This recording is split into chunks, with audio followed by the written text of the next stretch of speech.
are the secrets to being a happy and healthy person? In today's episode, we will be asking and exploring this exact question with fitness and health coach Paul Levitin. Join us as we uncover the tips and tricks to being a happy and healthy person. And don't miss out. Stay tuned until the very end to hear Paul's top piece of advice for achieving true happiness and health for your life. All right, welcome everybody. Another episode of the Be Well, Be Safe, Be Happy, Eat Ice Cream podcast. As always, I'm your host, Brad, and with us today is Paul coming to us from Austin, Texas. Paul, welcome to the show. How are you doing? I'm doing amazing today, Brad. Thank you so much for having me. Yeah, absolutely. And I'm excited to have you because what we're going to talk about today really, literally is the name of your podcast. This is what your life is all about and what my life is all about, this idea of being a happy, healthy human. And I think every person on this planet, that would be literally their goal, to be a happy, healthy human. So, Paul, take it away. What can you tell us about how to be a happy, healthy human? Where do we start? What to do, who to be, all that good stuff. Yeah, well, I mean, that's a big question, right? And that Yeah, is, it is. why, I know. right?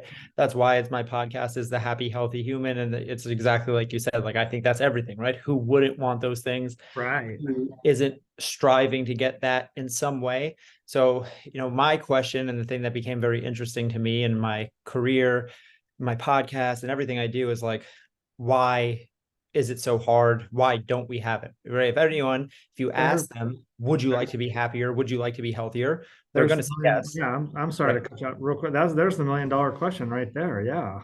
Right. Exactly. And that's the long and short of it, right? That's $1 million question. It's $1 million question because there is no one set answer. So when people ask me things like that, it's like, yeah, there's lots of tips, there's lots of tangents we can go on, but the reality is there is no one answer. And that's a big thing that I'm very I think is very important to explain, and like kind of like people I think understand that at a base level, but I really like to hammer that down. It's like there is no answer to this stuff, whether it's losing weight, uh, getting healthy in your relationships, building financial well-being, like all of these things focus on the same principles, right? And that's why I say human at the end of it. This is all just human stuff, right? So I use weight loss as an example a lot because everyone has the experience of trying to go on a diet or something like that. It's a very common thing that we can all get behind.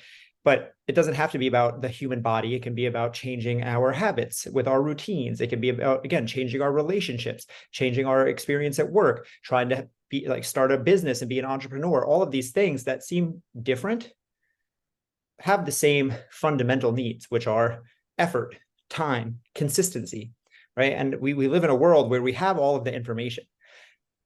If you want to have a healthy body, Google exists. It will tell you eat 6 to 8 servings of vegetables a day, eat 1 gram of protein per pound of body weight, drink your body weight in ounces of water, get 40 minutes of exercise per day, get 3 hours of vigorous exercise per week. Like we have the guidelines, we have the rules of health. We do. We do. Health, same thing. Okay, meditate, do mindfulness, journal, listen to podcasts, surround yourself with positive people. It's like we know what to do. So this whole premise of like, oh, I just don't know what to do and I'm waiting for someone to come give me the instructions is a false narrative. If we're honest with ourselves, everyone has the resources to know what to do at least. So now the question is, again, why is that so hard? Why do we not actively take action to that is in alignment with our own best interests? And that's what, again, where I'm very interested in. There's no one answer for that. This is human psychology. This is behavior. This is behavioral science. And the short answer to that long question is that humans are weird and humans are complicated and our brains are complex. And we are fighting a battle that we are meant to lose. And that inherently sets us up for failure from the beginning. So that's not to be discouraging. It's just to say that like that's all of that is stacked against us as we try to improve ourselves and improve our lives. We are fighting a battle that is rigged against us. So that's where you have to start, is understanding that, so that then you can at least know what you're up against, so that you have the wherewithal to continue to fight. Because if you come into this with false expectations of this is going to be easy, or I just have to follow X, Y, and Z plan and then everything's going to be good for me, it's like you're setting yourself up for failure before you even start, because that's never how it works. But what is this? You just mentioned fighting a battle. What is this battle that we're fighting? So, I mean, this is, again, human nature, but we also go even deeper than that. This is the nature of life. All life, human, animal, plant, literally anything, has one thing that it's trying to do, which is survive and pass on your DNA, right? That is the purpose of life. So every animal is just evolving to be better at that one thing. Trees evolve to get taller and get closer to the sun so they can photosynthesize more light. They can live longer. Different animals evolve shells or to swim or whatever it is, right? And the purpose is to survive. That is the purpose of all life. And yet, the one true fact that we all know, the only fact that is true, is that we will all die. So the very thing that we are all meant to do at our base DNA level is impossible. Like, we are trying our best to survive, and that is the only thing that we definitely can't do, right? Like, lots of things are impossible until they aren't. You couldn't fly, and now we have airplanes. You couldn't go to space, and now we have rocket ships. You couldn't talk to someone like I'm talking to you 500 miles away, and now Zoom exists. But one thing that will never be, at least until something crazy in technology changes, will never be so, is that we will not die. So right there from the beginning, it's like we are fighting against something that is impossible to win. So the next step after that, in order to make us better at survival, everything that we do is to be better survival, right? Everything runs through this very, very simple evolutionary framework of, will this make me more or less likely to survive? Every decision that we make subconsciously is running through this framework. So anything that we do, our brain... The one thing that we all have in common is that we all want to live the best possible life. We all yearn to find our purpose in life, to live that life of passion and fulfillment, and rediscover who we really are. The truth is, most of us don't know how to do this, and we don't know how to get out of our own way. Our mindsets, fears, insecurities, and self-doubts prevents us from reaching our full potential. If you are someone who yearns to break through and rediscover your authentic self, find your purpose, and live that life of fulfillment, then join my new online community, Rediscover You. Rediscover You is helping people just like you explore their passions, find their purpose, rediscover their authentic self, and live their best life. Inside Rediscover You, you will learn the tools, skills, and strategies that I have implemented in my own life, as well as with many of the clients I have worked with, to help them rediscover their authentic self, find their purpose, and live their best life. From understanding your purpose to knowing who you are or what you want your life to be about, you will get it all inside Rediscover You. Join me inside the Rediscover You community. I'm really looking forward to seeing you inside there. Is this going to make me more or less likely to survive? And if it's making me less likely to survive, my brain is going to not want to do it. And if it's going to make me more likely to survive, it's going to want to make me more likely to do it. But now we have what's called evolutionary mismatch, which is the world that we live in today has evolved at a pace too fast for our brain to understand it. So an example is food, right? High calorie food. We evolved to crave certain tastes: salty, sweet, fatty. The reason we evolved to crave those is because in the natural world, these things are very hard to come by. Sweet would be in something like a fruit, which is high carb, it's energy. So if you're roaming the plains hunting and you find a fruit tree, that could give you energy to finish your hunt, to survive more. So your brain remembered, oh, fruit good, sweet good. Now, fast forward 10,000 years, and we have Uber Eats that will deliver a cheesecake to my face via drone in 30 minutes or less. And my brain doesn't understand how to pass with these, how to deal with these two things. So in that moment, again, subconsciously, when I'm deciding, should I eat a cheesecake or should I eat a salad, I have that evolutionary thing in me that goes, well, a cheesecake is more calories, it tastes sweeter, it tastes better. That's better for me. I should choose the cheesecake. In reality, I know that in the long run, eating too much cheesecake is going to clog my arteries and make me unhealthy, and I'm going to feel sluggish after. But my brain isn't thinking about that. It's thinking about what is going to be the best thing for me right now. And this is the whole thing of delayed gratification versus, instant gratification. It's always your brain is doing this calculation of like, what's good for me right now. And because of the world that we live in, what's good for me right now is more often than not what's good for me in the long run. Your brain isn't thinking, what's the best thing for me to live the next 20, 30, 40 years with a high quality of life. Your brain is thinking, what's going to get me from right now to 1 minute from now? And that's all. It's continually doing that over and over and over. So that's what you're fighting against. You're trying to make decisions that are good for you in the long run, But your brain, your subconscious brain, is always doing the exact opposite. It's trying to make decisions that are good for you right now because that's all it knows. So that's why I said, like, you have to understand that, because that's what you're up against, whether you like it or not, whether you accept it or not, whether you realize it or not. That battle is going on inside of you every single moment of every single day. So that's where I start, because it's like, once you understand that, you realize it's like, this is not about me being less than or lacking motivation or being lazy. Like, this is literally human nature is fighting against you. And now you have to figure out, how do you win that fight? And that's, challenging. Wow, that's a lot of good information there. If we're always in this, fight to survive mode, which everything you just said makes complete sense, especially based on our evolutionary history and all that, where does this idea of thriving fit into this then? Where does this idea of healthy and happy come into play in all this? It sounds like if we're always fighting to survive, that we would never achieve health or happiness or something. I don't know.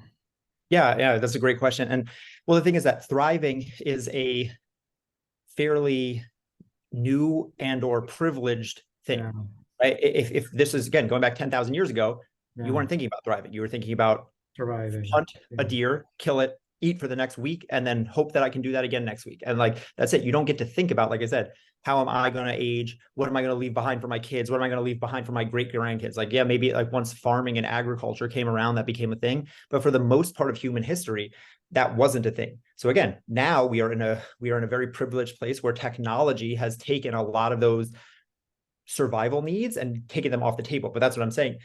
Your brain just doesn't understand that yet.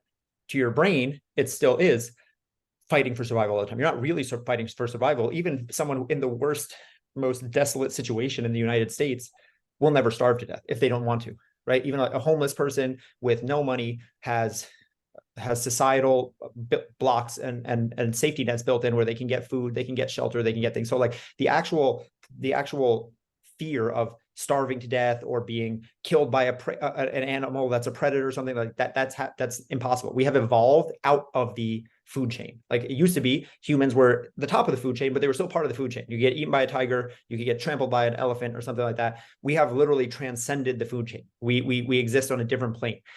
Again, that doesn't mean that our brain understands that. That doesn't mean that evolutionarily it understands that. So thriving is what we strive for on a conscious level, right? It's like, I know that living a happy, healthy life seems better than living a sad, depressed life. Like, it just makes sense. Why would I want to choose the latter? But Right. now it's how do I actually get that, and putting those principles into action, that is challenging. And that challenge really, again, going back to the very, very base levels of evolution, like I was just saying, everything is, this is going to get me to survive, or is this going to get me to not survive? The next step, if we continue down that path, is energy. So energy is the literal fuel of life. Energy being calories for humans. Okay, so everything decision runs through: is this going to be energy expensive or energy saving? Because if something is energy expensive and I burn too much energy, that's taking me closer to death.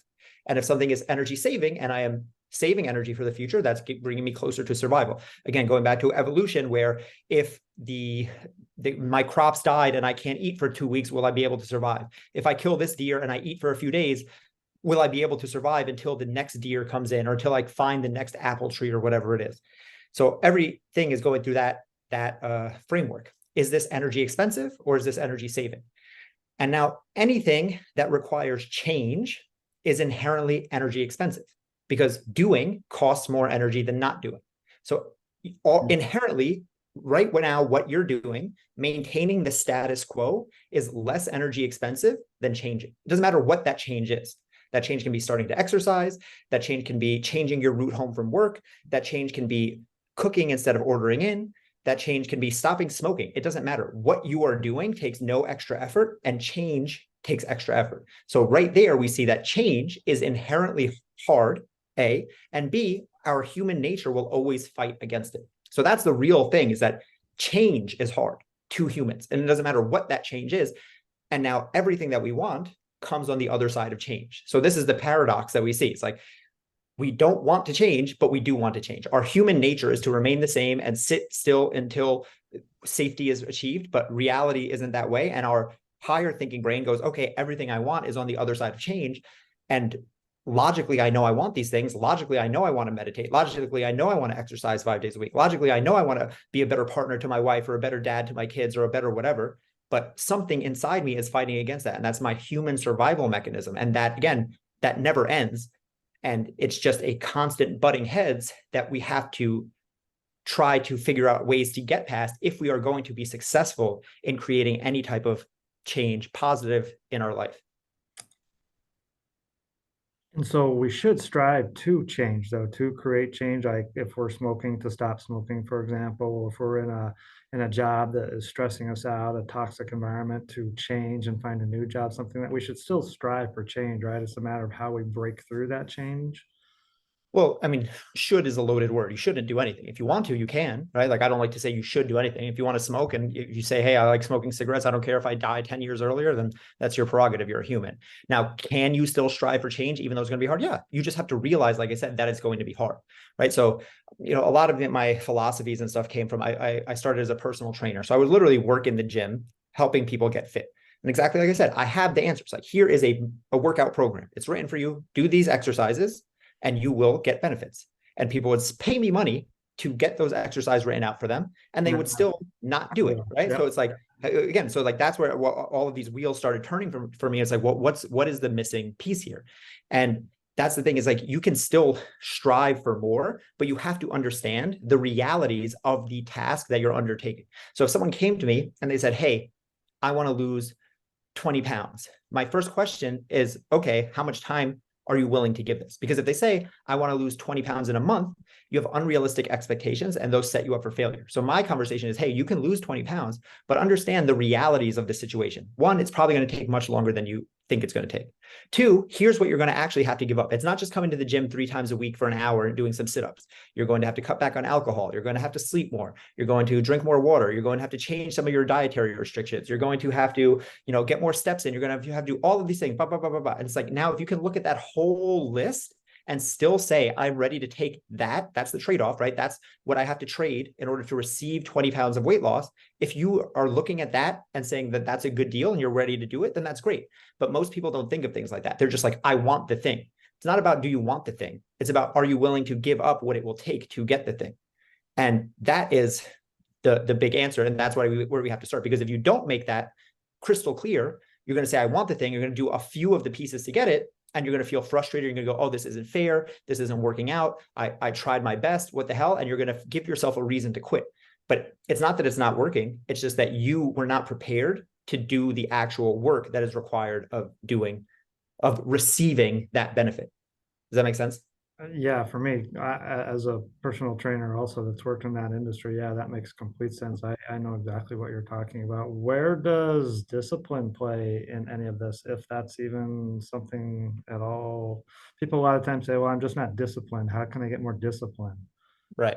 Yeah, see, for me, again, like, these are words that I don't really like, right? Discipline, motivation, because again, it's exactly that, right? People go, oh, well, I just need to be more disciplined. Yeah. It's like, okay, well, is there a pill for discipline? Is there it's like, to me, There like, was. these are words that don't actually give an answer. So people are like, oh, well, yeah, like, if I could just be more disciplined, then I would be better. It's like, well, there's nothing that gives you discipline. Like, there's no workout for discipline. I mean, there are, like, you can train and get better at it, but it's like, okay, like, let's actually make tangible goals that work us towards the thing. So what does being disciplined mean?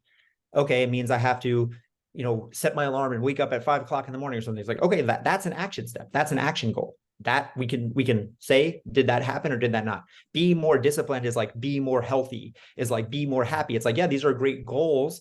Again, I call these magic wand goals. Like, if someone waved a magic wand and said, you can have this, you'd probably say yes. Right? Like, yeah, absolutely. Right? Hey, if I could give you more discipline, would you take it? Of course. If I could give you more health, would you take it? Of course. If I could give you $1 million, would you take it? Of course. But what are you going to do to get it?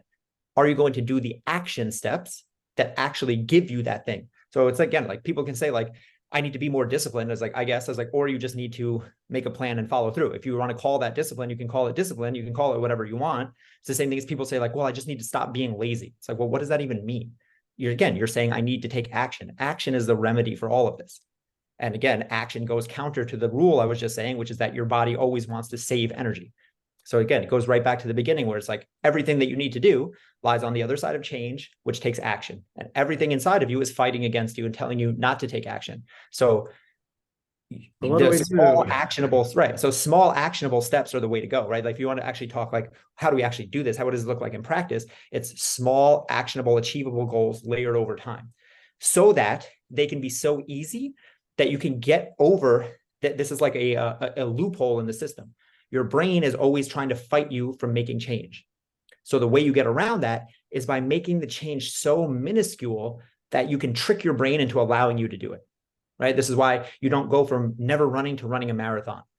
You go by just putting on your running shoes. Then you run a block. Then you run half a mile. Then you run a mile. And it might take 6 months, but you've done small, gradual change over time. I call this the New Year's resolution effect, where what does everyone do January 1st? It's like, well, it's January 1st. What am I going to do? I'm going to start working out 5 days a week, and I'm going to stop eating carbs, and I'm going to start sleeping 8 hours a night, and I'm going to start drinking more water, and I'm going to stop smoking cigarettes. And it's like you're drinking through a fire hose. You've already done too much, and your brain, which is looking to save energy, is going to go, there's no way that this is worth it. Let's cut it off right now. But if you can start with small steps that are actually moving you forward, but in a way that isn't too overwhelming, you at least give yourself, again, a fighting chance of winning that internal struggle battle. What you just said is basically, I don't know if you probably read this book, Atomic Habits, and I forget the author, but that's basically what he says is small steps or baby steps. And I read that book. It was years ago, but I remember one thing in the very beginning that he really didn't talk about that motivated him. Because for those that don't know the story in Atomic Habits, he was, if I remember correctly, it's been years since I read it, but he was hit by a baseball bat or something like that, had a very serious head injury, was not predicted to be able to walk or do all this stuff. But anyway, he rehabbed himself, long story short, and he developed these habits by taking what you just said, Paul, small baby steps. He had a very powerful why to rehab himself, to get better. And a lot of times when I work with clients, I say, okay, we've got to get down to your why. Why do you do what you do? Why is this important to you? What about this? There's the 7 layers of why exercise and all of that stuff. Where does that come into effect of all this? It seems like you're making so many good points, Paul. It's like my mind is blowing up right now because this is so much good stuff. I've studied evolutionary biology a little bit, and you're right. Going back 10,000 years, we were full on survival mode, and our bodies and genetic have not caught up with the modern world because all our food is handed to us. We don't have to work for it at all. Nobody lives, very few people hunt and gather anymore, at least maybe for sport, but not for survival anyway.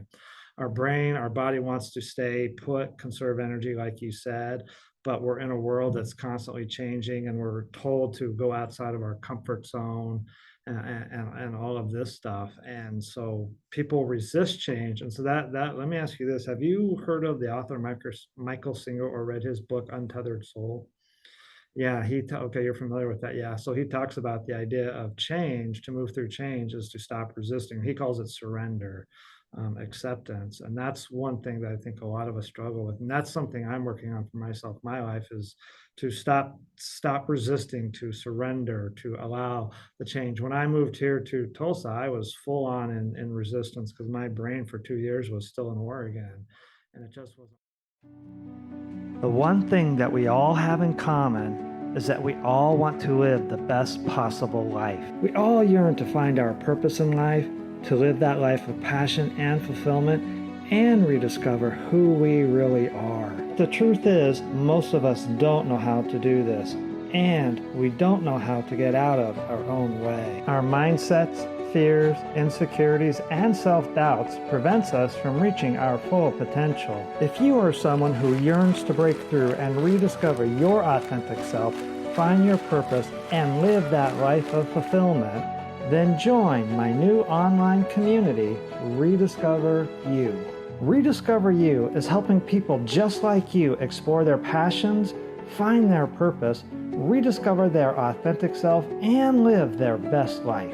Inside Rediscover You, you will learn the tools, skills, and strategies that I have implemented in my own life, as well as with many of the clients I have worked with, to help them rediscover their authentic self, find their purpose and live their best life. From understanding your purpose to knowing who you are or what you want your life to be about, you will get it all inside Rediscover You. Join me inside the Rediscover You community. I'm really looking forward to seeing you inside there. So they say to let go of, to get to the new, you got to let go of the old. So you're right, Paul. There's a million ways to move through change, and it's different for everybody. Anything else that you would like to add for today that we haven't talked about? Yeah, well, you brought up the concept of like finding your why, which is a big one, right? Everyone talks about that, which I do think is important, right? My podcast has like 250 episodes right now, Happy Healthy Human podcast. And the very first episode, when I started, episode 1, you can scroll all the way back, it's still there, is literally called Start with Why. Because I think if you are going to start any goal pursuit, like going back to what I was just saying, is like you need to make little loopholes or short circuits to trick your brain into why is it okay to outlay this energy for my goal pursuit. So having a why is a part of that, right? Going back to what I was just saying about the losing 20 pounds. So if you have that, I want to lose 20 pounds. Okay, that's not really a good goal. I want to lose 20 pounds, and here's what I have to do for it. Here's that list. I have to change this, do more of this, do more of this, do less of this, do less of this, less of this. And I'm looking at those two things. What's going to make me choose the list of really hard things that I don't want to do? If it's just losing 20 pounds, I might go, nah, screw it, it's not worth it. But if it's losing 20 pounds, because when I lose 20 pounds, I will be more mobile and my knees will hurt less and I'll probably be able to play with my kids more, and that's very important to me, that might make me say, yeah, this is an okay trade-off. I'm willing to make it. So we need a reason. Again, it's all just going back to the same evolutionary biology. You're asking your brain to do something it doesn't think it's supposed to do. It does not think it's supposed to be outlaying more energy. So you have to stack the deck in your favor. And you do that by creating a real reason that feels like something that is worth fighting for. Is it an automatic? Well, just having a why make you create that change? Of course not. But it definitely is the place to start. And you'll see a lot of people who fizzle out, who don't get where they're going because, again, they don't have a real why. Oh, I want to be rich. Again, magic wand. Who doesn't want to be rich? What are you actually going to do? How is your life going to be different? Why would that be beneficial? Because, again, getting rich is not a goal. You have to do the things that will get you rich. And that stuff sucks.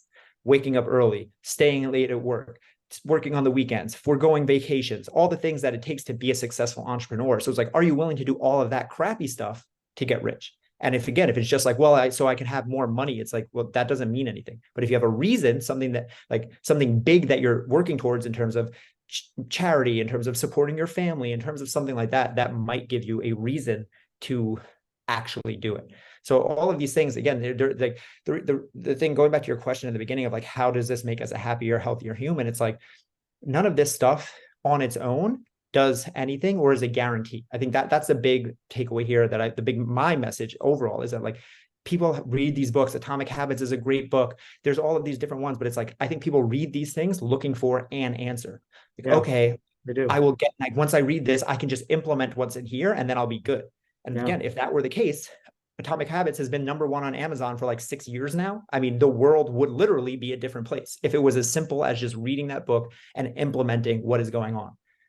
Like, it just doesn't work like that. Like, and we have to break out of that mindset of being like, okay, I'm going to get some magic information that's going to come along and save me. Oh, I needed a why. Okay, when I do 5 whys, 7 whys, 15 whys, I'll be deep enough to finally hold on to it. It's like, that's a piece of the puzzle. That's a drop in the ocean, and it helps. And you need that, but on its own, it doesn't do anything. But when you combine all of these little tools, finding your why, creating small maintainable habits, picking long-term goals that motivate you to move forward, all of these small different things, having a trainer or a coach who can help you and can build your program right, fueling yourself properly for the pursuit that you're after, right? If you're trying to be an entrepreneur, what you eat has to do with that. Your exercise routine has to do with your entrepreneurial skills, because it has to do with your energy, and how you sleep has to do with all of that. So it's like all of these different things. Again, one of those on their own, just eating right, isn't going to make you a better entrepreneur. But if you do all of these small things, you're giving yourself a better chance. And that goes back to what I was saying in the beginning. This is a game that you are meant to lose. So you have to, the best you can do is fight to give yourself the best possible chance. And nothing is guaranteed. It's never going to be a slam dunk. But the more you can layer on these small habits and these small changes, the better chance you have at winning in the long term. And with enough time and enough small changes, you will see big change over time. So what separates people like you and me from the rest of the pack? You're fit, I'm fit, you're healthy, I'm healthy. You're a thriving entrepreneur. I'm in the process of that. You've got a great successful podcast. I've got a great successful podcast. Are we doing everything that you just said, making the small changes and everybody else is not then? Or what separates you and me from the rest of the group? Yeah, like it's a couple things. One, nothing really, right? It's like there's nothing special about me. Yeah, I've or just done the me. work.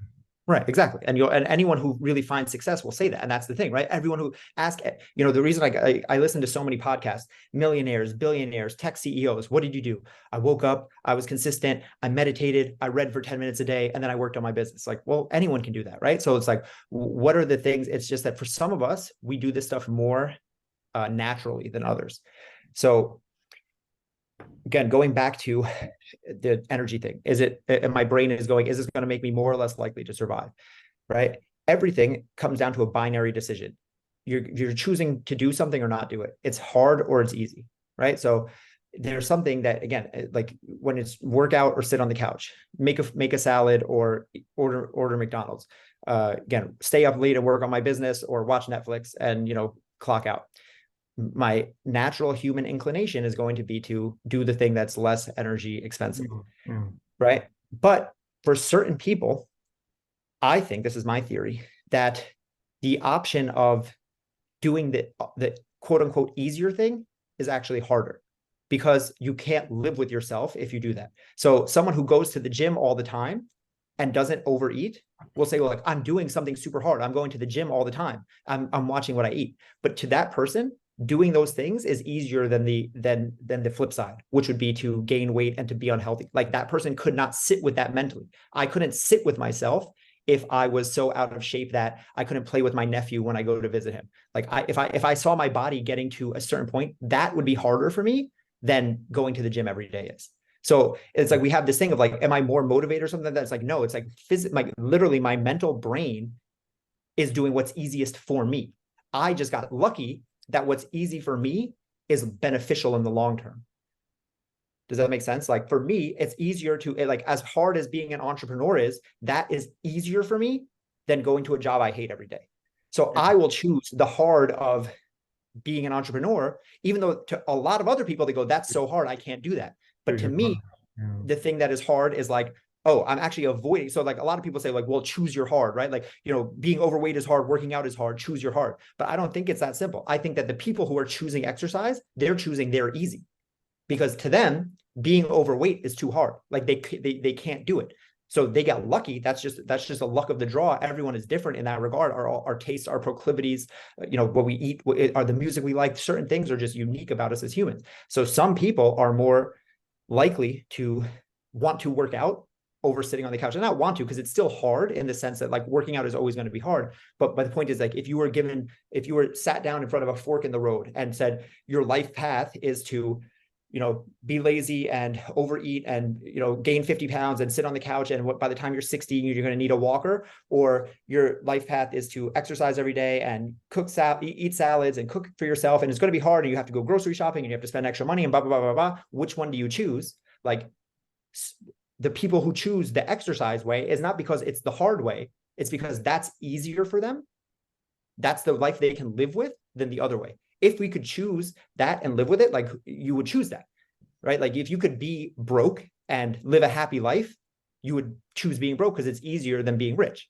So in the same way, like, in your heart, it's just like I know in my heart that being unhealthy and unfit is like would be so detrimental to me that I can't choose that. So I have to do the other way. That's my own theory. Like, I'm still working it out in my head, but I really do believe that it's like, it's not as simple as just like, oh, just do the hard thing.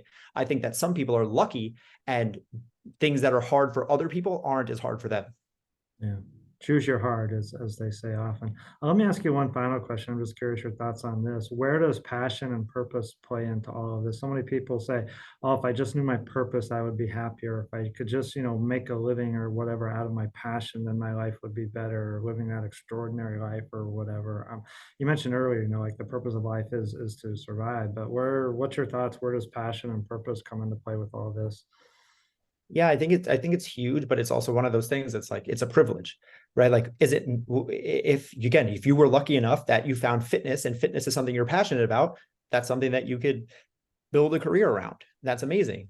You're lucky. What if I was born and I was just as passionate, but about bird sounds? It's like, yeah, maybe is there a world where I make an app that tracks bird sounds and I become that one guy who made that thing? But most people who are just as passionate as I am about personal development or as you are about fitness are not going to be able to build a career or a life around it. So like, is it great to be able to have a passion that you can build a life around? Yeah, that would be amazing. And in an ideal world where you get to pick and choose everything out of a tree and build your perfect life, like, of course you would want to do that.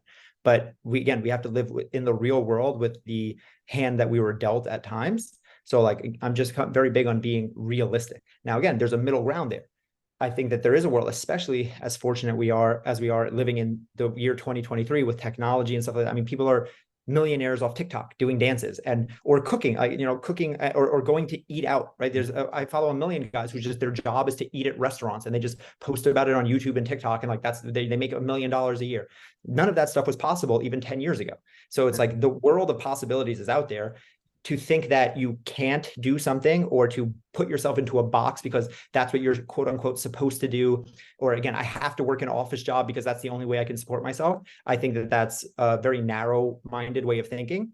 I think that there is a way to do just about anything in this day and age and make a living on it if you want to. But again, it's not going to be easy. Going back to what I was saying, there's going to be a trade-off. What people think is going to be is like, oh, I can follow my passion and it's going to be all sunshine and rainbows after that. No, that's not going to be how it's going to be. It might be that, again, you could stay at your day job and then work nights and weekends for 3 years building your side project, and then eventually it will tip, and then that thing will become so big that you can quit your day job and it'll make you rich, and you will be able to support yourself doing what you love. But it took 3 years of hard work and again missed parties and missed birthdays and missed nights out and lacking sleep and all these other things. It's like, are you willing to make that trade-off? Are you willing to do, not just to accept, again, that magic wand, wouldn't it be nice goal? Everyone wants that. Everyone wants to say, yeah, I do TikTok dances for a living, or yeah, I'm a cake decorator. It's like, yeah, okay, who doesn't want to do that? But are you willing to do the hard part, to do the trade-off that gets you to that? And if you can do that, and if you can say yes to it, if you can look at both sides, okay, this is what I want, and this is what it's going to take to get there, and you can say that that is a fair trade-off to me, then that's a great place to be. You got to be able to climb the mountain to get to the top. That's for sure. So, Paul, this has been wonderful. We've talked about a lot of good stuff today. I always say this. I got to go back and listen to my own episodes because there's so much good stuff in here. Anything else before we sign off that you'd like to just add for our listeners? Any last final words, messages, anything? No, not at all. Again, really, my message is just that this is not about, like I said, being motivated or me being better or you being smarter or anything like that. It's like we're all fighting the same battle. This is just the struggle of being human. And that's why conversations like this are important, and why your podcast exists and mine exists, and why there's 10 million other podcasts and YouTube videos and self-help books that are all saying the same thing, and yet it's still not any easier. So for anyone listening, it's just like, don't beat yourself up about that. It is not easy. If it were easy, it would already be done. We will never have an answer to this until, I don't know, AI comes and fixes all of us or something like that. But until then, this is the struggle. This is just being a human. And yeah, if anyone wants to, like, if you like this type of conversation, my podcast, Happy Healthy Human, I have like 250 episodes of just conversations like this, where it's just trying to get to the root of how can we feel better, live better, and be happier and healthier. Yeah, I was going to ask that. So that's your podcast. How can folks reach you if they want to get in touch with you? You have a website or social media or something?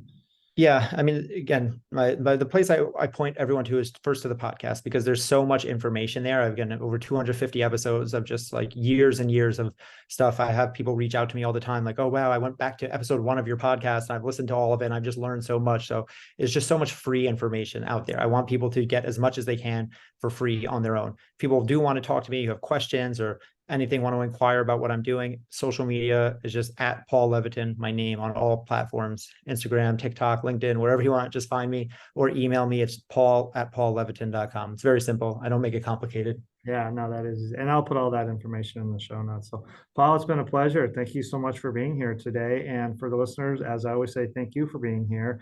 Do me a solid, please share this episode far and wide. A lot of good stuff here. Yeah, I have to take each episode and just kind of absorb everything. I'm so lucky I get to speak with experts from all over the world. Paul just happens to be in the same time zone as me. But yeah, hit that subscribe button. Also, leave me a 5-star review. I would super appreciate it. Check out Paul's podcast, Happy Healthy Human, on Apple Podcasts, I assume, or Yeah, Spotify or all the places. yeah, all the normal places. So hit subscribe for him. Also, leave him a 5-star review. Uh, and that's it for today. So, as I always say at the end of every show, be well, be safe, be happy. Make sure you get a scoop of ice cream every now and then. It never hurts. So, take care, everyone. We'll see you next time.